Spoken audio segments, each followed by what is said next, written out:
Assalamualaikum warahmatullahi wabarakatuh. Saya Satya Aryasana Sulistianto, NPM 323 dari kelas G, ingin menjelaskan bentuk badan usaha dan aspek hukum yang timbul di dalamnya. Yang pertama ada pengertian badan usaha. Badan usaha adalah kesatuan yuridis, teknis, dan ekonomis yang bertujuan untuk mencari laba sebanyak-banyaknya. Badan usaha sering disamakan dengan perusahaan meski pada kenyataan memiliki perbedaan. Ada macam-macam bentuk usaha. Berdasarkan kepada tanggung jawab para pemilik badan usaha terhadap hutang-hutang badan usaha dibagi 3. Yang pertama, perusahaan sendiri, pemiliknya yang ingin menanggung sendiri hak urupnya.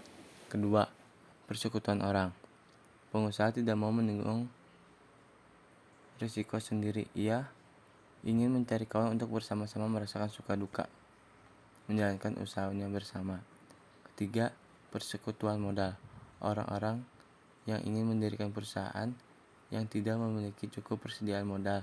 Karena itu, perusahaan perlu mencari investor. Kaitannya badan usaha dengan badan hukum, yaitu di Indonesia, setiap badan usaha yang dibentuk harus melakukan pendaftaran yang resmi, sehingga saat melakukan suatu kegiatan usaha dan perbuatan hukum yang berkaitan dalam menjalankan kegiatan usaha tersebut memiliki legalitas yang sah atau kekuatan hukum dalam bertindak.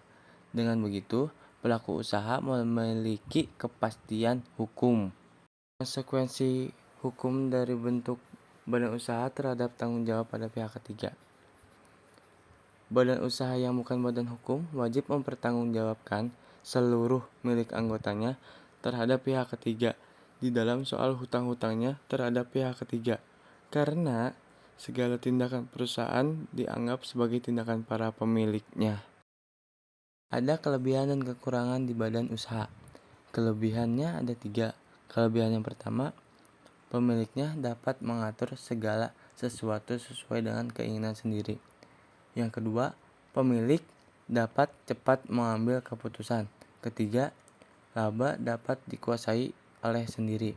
Kekurangannya ada 5, yaitu kekuatan kerja terbatas, kekuatan modal terbatas, kekuatan memimpin terbatas, earning power atau pasang surut sesuai kepribadian akibat tindakannya. Kelima, kepentingan publik tidak dirugikan. Di sini ada beberapa aspek PT dalam perkembangan hukum bisnis. Yang pertama adanya harta kekayaan yang terpisah. Kedua, mempunyai tujuan tertentu. Ketiga, memiliki kepentingan sendiri. Dan terakhir, yang keempat, adanya organisasi yang teratur. Di sini juga ada dividen dan macam-macamnya. Dividen adalah pembagian laba kepada pemegang saham berdasarkan banyaknya saham yang dimiliki. Ada juga macam-macam dividen dibagi menjadi 4. Pertama, dividen biasa. Dividen ini dibagikan pada akhir tahun, penanggalan atau buku. Kedua, interim dividen atau dividen sementara, dibayarkan apabila sebelum penutupan buku. Yang ketiga, ada slot dividen atau dividen akhir, dibayarkan pada penutupan buku. Slot dividen adalah selisih antara dividen sesungguhnya dengan interim. Yang keempat ada stick dividen atau dividen simpanan, tidak dibayarkan berwujud uang, tetapi akan dibayarkan berwujud buku. Juga ada asas, tujuan, dan perbedaan koperasi dengan PT. Perbedaan yang pertama, 1. Tujuan koperasi adalah memperbaiki kesejahteraan anggota pada hakikatnya, mengandung unsur sosial dan tidak mengutamakan laba sebagai tujuan utama. Sedangkan PT, tujuan dari PT jelas untuk memperoleh laba sebanyak-banyaknya. Perbedaan kedua, yaitu koperasi merupakan ikatan orang, sedangkan PT merupakan ikatan modal. Yang ketiga, anggota koperasi memperoleh bagian sisa pendapatan sesuai dengan besar kecilnya jasa anggota. Sedangkan peserta PT memperoleh dividen sesuai dengan besar kecilnya modal yang diikutsertakan.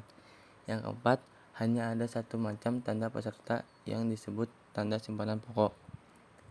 Sedangkan PT, terdapat macam-macam saham yang memberikan hak berbeda kepada para pemegangnya. Yang kelima atau yang terakhir, anggota koperasi hanya memiliki satu suara. Sedangkan PT banyaknya suara berdasarkan besar kecilnya jumlah saham yang